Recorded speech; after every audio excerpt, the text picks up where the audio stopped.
আজ আমার স্বামীর দ্বিতীয় বিয়ের ফাইনাল কথা হবে। কোনো পক্ষের অনেকে আসবে, রাতে ডিনার করে যাবে। সবাই কাজে লেগে গেছে, বংশের বড় ছেলের বিয়ে বলে কথা। ধুমধাম না করলে কি আর চলে? দ্বিতীয় বিয়ে তাতে কি, মেয়ে পক্ষের আবদার বলে কথা। মেয়ে নাকি বিয়েতে খুব সেজেগুজে ছবি তোলার ইচ্ছে। প্রতিটা মেয়ের এমন স্বপ্ন থাকে। তার উপরে শুনেছি মেয়ের দিক থেকে প্রথম বিয়ে। আমার শাশুড়ি মা জোর গলায় বলেছে নতুন বউয়ের কোনো শখ অপূর্ণ রাখবে না। নিজের বিয়ের কথা মনে করে আমার চোখের জল গাল দিয়ে বয়ে পড়ে যাচ্ছিল। এক নজরে দেয়াল বেয়ে উঠে যাওয়া টিকটিকি দিয়ে চোখ গেল। আচ্ছা, টিকটিকিদেরও কি সংসার হয়? ওদেরও কি কষ্ট হয় মানুষের মতো? ওরাও কি কষ্ট পেলে কাঁদে? সব কষ্টের মলম থাকলেও নিজের স্বামীর ভাগ অন্য কাউকে দেওয়া যায় না। এই কষ্টের কোনো মলম বুঝি দুনিয়াতে আর হয়নি। হঠাৎ করে আমি চিৎকার করে উঠলাম, উফ! গরম তেলের ছিটকায় আমার সকল ভাবনার অবসান ঘটল।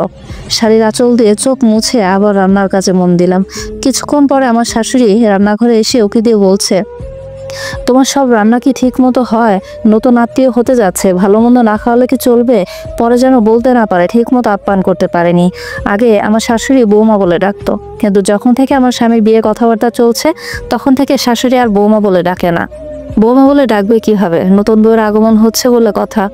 আমি আঁচল দিয়ে কপালের ঘাম মুছতে মুছতে কান্না ভরে কণ্ঠে বললাম, মা আপনি চিন্তা করবেন না, আমি খেয়াল রাখবো।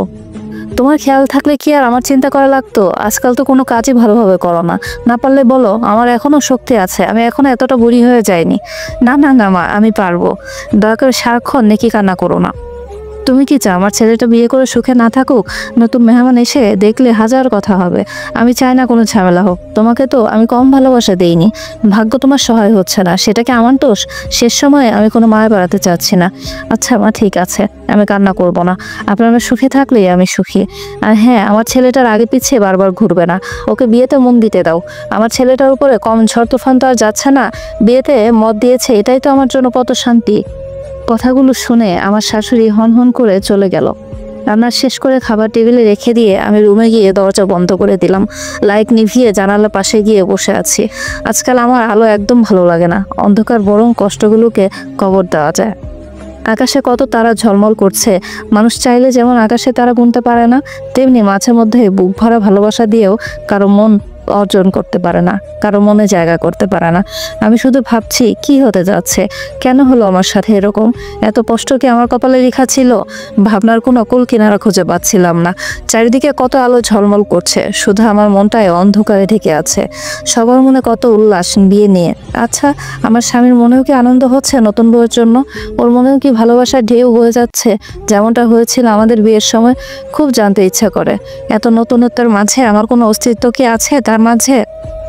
আজকাল খুব প্রয়োজন না হলে আমার কাছে আসে না। আর হ্যাঁ, আমরা কিন্তু ভালোবেসে দুই পরিবারের সম্মতিতেই বিয়ে করেছিলাম। স্বপ্নগুলো চোখের আলোয় সাজিয়েছিলাম। কি অদ্ভুত তাই না? চোখের সামনে নিজের স্বামীর দ্বিতীয় বিয়ের সব আয়োজন চলবে, আর আমি অসহায়ের মতো একপণ করে থাকবো। অবশ্য আমার থাকা না থাকাতে ওদের কিছুই যায় আসে না। না থাকলে বরং সবাই হাঁপ ছেড়ে বাঁচত।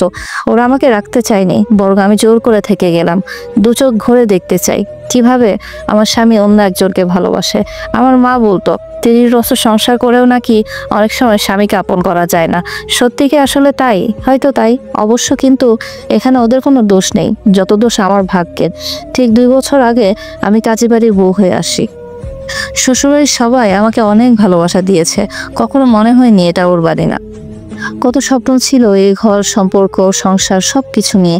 একটু একটু করে ভবিষ্যতের জন্য টাকা জমাচ্ছিলাম। নিজের হাতে পুরোটা ঘর নতুন করে সাজিয়েছি। সবগুলো ফার্নিচার নিজের হাতে তৈরি করেছি। সবগুলো ফার্নিচার প্রতিদিন হাত দিয়ে পরিষ্কার করি। ছোটবেলা থেকে আমার ঘর সাজানোর খুব বেশি শখ ছিল। ছোট একটা সংসার হবে আমার একটা বাচ্চা হবে, আমারও হচ্ছে শ্বশুর শাশুড়ি হবে, সেখানে আমাকে সবাই আহ্লাদ করবে। এগুলো আমার মনের ইচ্ছা ছিল। আমি এগুলো তাকিয়ে তাকিয়ে আকাশে তারাদেরকে বলছিলাম। কাকে আর বলবো? আমার কথাগুলো শোনার মতো তো আর কেউ নেই। জানিস, এখনো মনে পড়ে যখন ঘরের সব জিনিস সুন্দর করে সাজিয়ে রাখতাম, কাউকে ধরতে দিতাম না আমার ঘরের জিনিসগুলোকে আমি খুব যত্ন করতাম। কিন্তু আজ কত সহজে আমার সাজানো স্বপ্নের বাগান শেষ হতে যাচ্ছে। আমি তিল তিল করে যে বাগানটা তৈরি করেছি, সেই বাগানে এখন নতুন কেউ আসবে। এখন সেই বাগানের ফুলগুলো সব নতুন আরেকজনের জন্য ফুটবে।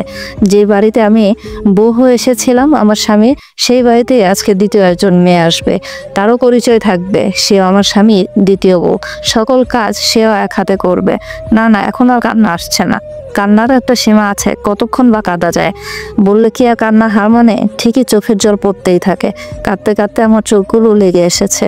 দরজা ধাক্কার আওয়াজ শুনে আমি আঁতকে উঠলাম। আমার নাম ধরে কেউ ডাকছে।